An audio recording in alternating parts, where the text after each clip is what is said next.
Hello everyone, আমি আবারও একটা রান্নার ভিডিও নিয়ে চলে এসেছি।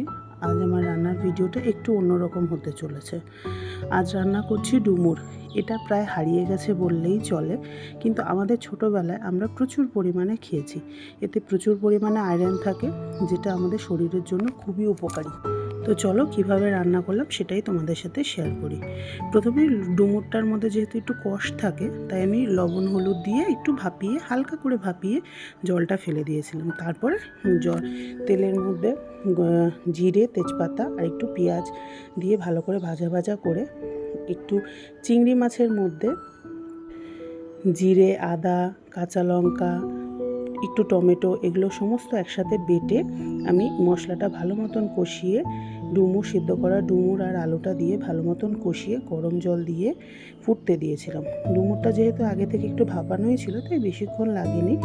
তো একটু ফুটে সিদ্ধ হয়ে গেলে লাস্টে নামানোর আগে একটুখানি গরম মশলা দিয়েছিলাম। তোমরা চাইলে ঘিও দিতে পারো। যেহেতু আমাদের ঘরে ঘি কেউ খায় না, তাই আমি ঘি দিইনি।